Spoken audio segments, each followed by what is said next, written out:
Halo teman-teman, nama saya Vincent dan selamat datang kembali di channel YouTube saya JSM Permata.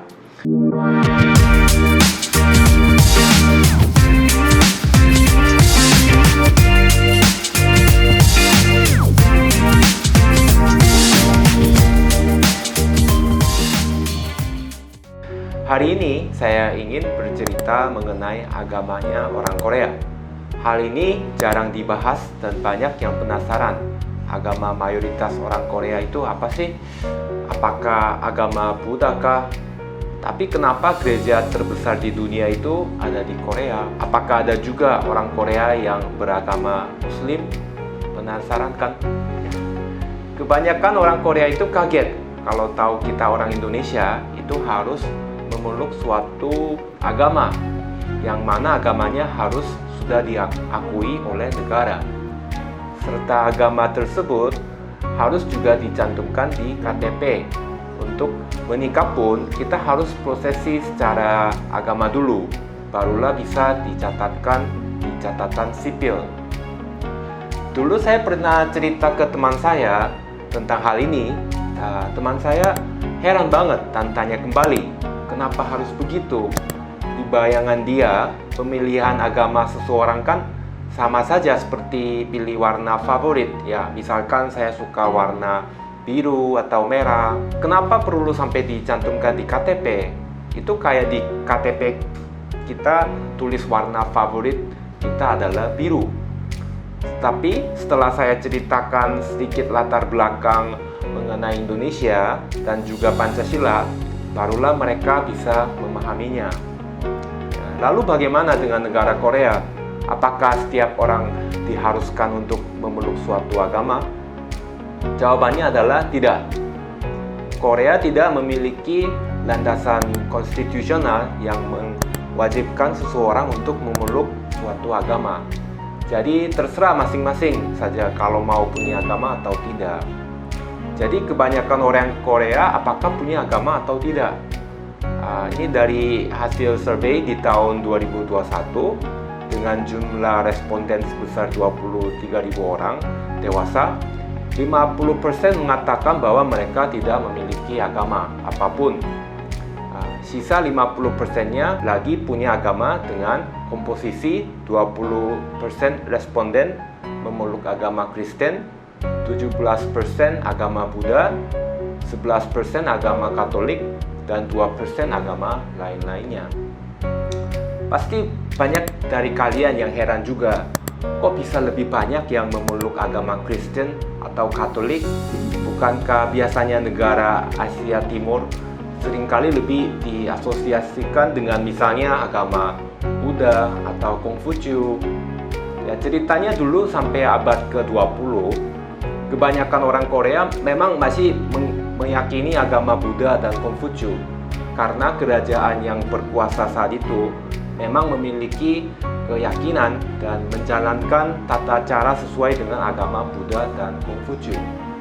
Ajaran agama tersebut sudah menjadi tradisi dan sudah menjadi bagian yang fundamental di kehidupan sehari-hari orang Korea. Hal-hal seperti menggunakan bahasa yang lebih hormat kepada orang tua dan membungkuk kepada orang tua yang mungkin kalian sudah pernah lihat di drama-drama Korea atau film Korea, itu semua ada kaitannya dengan keyakinan Konghucu. Ya, nantilah lain kali akan saya bahas juga karena ini cukup panjang juga. Kita kembali ke kenapa lebih banyak orang Korea yang memeluk agama Kristen dan Katolik pada saat ini. Jadi di awal tahun 1800-an, misionaris agama Katolik dan pedagang dari luar mulai memperkenalkan agama Katolik di Korea. Jadi kemudian di tahun 1900-an, misionaris agama Kristen juga semakin banyak berdatangan. Ya. Pertamanya, para misionaris agama Katolik tersebut kurang disenangi oleh kerajaan Joseon yang saat itu sedang berkuasa karena dianggap sebagai ancaman terhadap kerajaan. Pada saat itu, kelas hierarki sosial sangat penting dan banyak diskriminasi sosial terhadap wanita dan orang-orang yang dianggap lebih rendah kelas sosialnya. Sedangkan di pesan yang disampaikan di agama Katolik, semua orang itu sama. Mau orang itu wanita ataupun pria, mau aristokrat ataupun orang biasa, semua akan diselamatkan. Konsep persamaan hak itulah yang dirasa bertentangan dengan normal sosial pada zaman kerajaan Joseon itu. Satu hal lagi yang jadi konflik dan bertentangan dengan kepercayaan rakyat pada saat itu adalah mengenai sembahyang kepada leluhur, atau orang Korea biasanya menyebutnya sebagai Jesa, yang mana ini berhubungan dengan tradisi Kongfucu yang dianut. Jesa itu adalah ritual sembahyang kepada leluhur yang sudah meninggal dengan cara kita menyiapkan makanannya di hari-hari tertentu, misalnya tahun baru, dan percaya bahwa roh leluhur akan datang untuk makan makanan tersebut. Pada saat itu, Jesa itu harus banget dilakukan, dan kalau tidak dilakukan, itu artinya kita adalah anak yang durhaka. Jadi sedangkan agama Katolik pada saat itu melarang Jesa. Tetapi di tahun 1939, Paus Pius XII menganggap Jesa sebagai suatu upacara tradisi dan bukanlah suatu agama, sehingga upacara tradisi seperti Jesa diperbolehkan untuk tetap dilakukan. Sejak saat itulah pertumbuhan agama Katolik di Korea semakin terdampak. Misionaris agama Kristen dari Eropa dan Amerika Serikat sebenarnya mulai datang dari tahun 1880-an, tetapi kebanyakan datang setelah Perang Korea sekitar tahun 1950-an.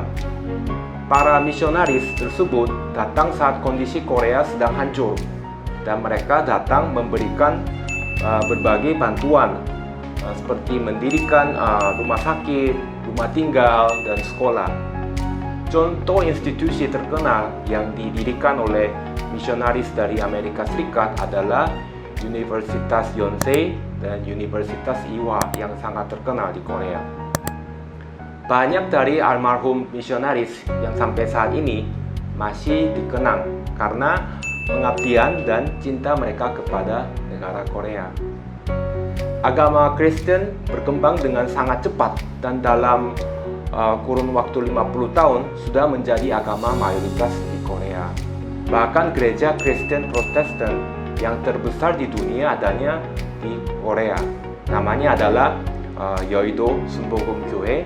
Kapasitas gerejanya sampai 12.000 orang dan ada 830.000 penganut. Bagaimana dengan agama Islam di Korea? Saat ini ada sekitar 16 masjid dan 80 mushola di Korea. Estimasi ada sekitar 60.000 orang Korea yang beragama Muslim, dan ada sekitar 200.000 Muslim dari negara lain seperti dari Indonesia ataupun Timur Tengah yang tinggal di Korea. Saat ini memang belum banyak Muslim di Korea. Awalnya agama Islam diperkenalkan oleh tentara negara Turki yang datang ke Korea saat Perang Korea. Lalu orang Korea juga mulai mengenal agama Muslim saat sekitar tahun 1970 sampai 1980-an. Di saat itu banyak orang Korea yang menjadi tenaga kerja asing ke negara Timur Tengah. Selain itu, saat ini juga banyak perkawinan antara bangsa yang membantu mengenalkan agama Muslim ke orang Korea.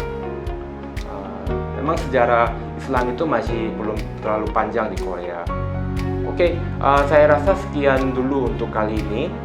Kalau ada pertanyaan atau ada hal yang kalian ingin saya bahas, tolong tulis di kolom komennya. Ya, terima kasih. Jangan lupa subscribe dan klik like.